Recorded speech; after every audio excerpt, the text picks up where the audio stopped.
I landed here by a complete fluke. My grandmother met a French woman in Windsor, where we lived, who was lost. They became friends, and she said, well, if your grandson ever wants to come to France, send him here. And she lived in Bordeaux. I came after I left school, and I was brought to this village.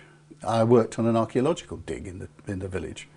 Nothing I'd ever done before or since, really. But I was lodged with Monsieur Cassin, who owned this vineyard, and he ran a winery. And I said, well, I'd rather work in a winery actually than sitting in the dust, you know, doing archaeology. And they gave me a job, and I loved it. I mean, I was just bottling and washing tanks and stuff like that, but the whole way of life and the friends I made really changed the complete direction of my life. I mean, previously my family had nothing to do with wine, really. Well, you see, I never left. I'm still here. I don't really plan to leave. I mean, why would I?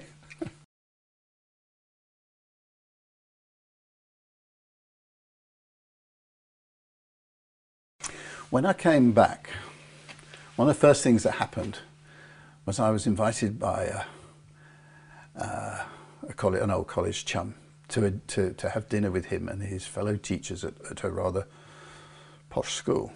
And at that dinner, there was a real wine snob. And I really began to think, is this trade really for me? And I thought about it and thought, yeah, I love to do this. I want to do this, but I'm just going to do it my way. So I'm going to talk about it in down-to-earth fashion. I'm going to be, you know, the guy in the Wellingtons talking from the vineyard about how you make wine. I'm going to try and make it attractive to people who might be frightened away from it by all this nonsense that some people invest wine with. These days, that seems strange because I think everybody talks about wine in normal ways. That's all kind of gone, but it was a problem back there.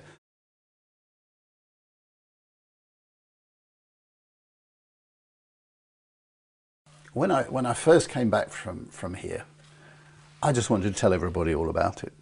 And then one day, Monsieur Cassin was driving me home, and he said, well, Tony, why don't you sell my wine?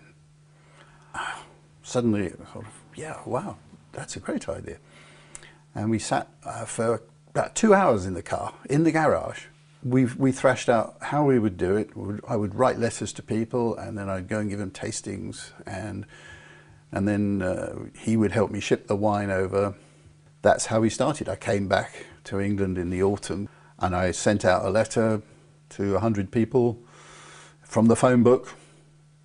I got 2 responses. Both of those people were kind enough to buy from me, from pity possibly, but they bought, and one of them sort of told the friends, and that's how I started doing a lot of wine tastings, going around and visiting people. And then it was clear that people wanted to know more. They just wanted the story. Well, what's it like? And they were thrilled by the idea that some chap would come and was telling them a story about how the wine was made.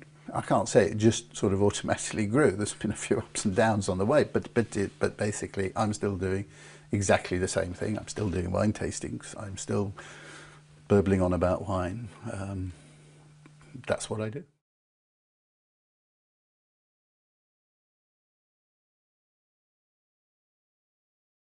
This all came about by accident. I've been selling wine for 10 years, and the man who showed me how to sell wine, start the business, suddenly rang me up one morning and said, I'm going to sell you my vineyard. You're going to buy my vineyard.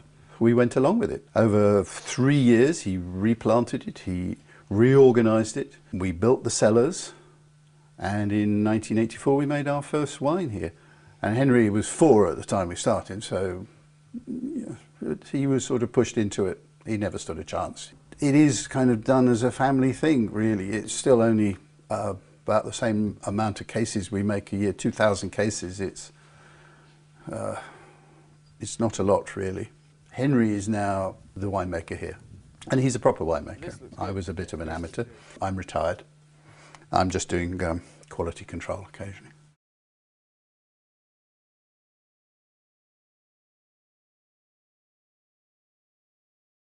Well, we started on this great adventure of going around the world with our new managing director, who's kind of rather energetic.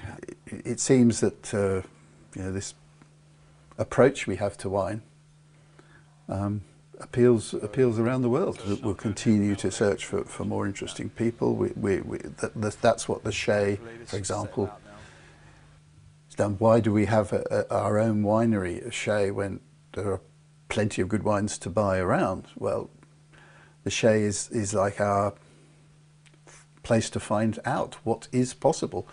We can, with Jean-Marc, who's the overall boss, he's a never-ending source of ideas, and let's go and try and do this and blend a bit of this with that and so on and so forth. Well, it's fascinating. We'll never come to the end of it.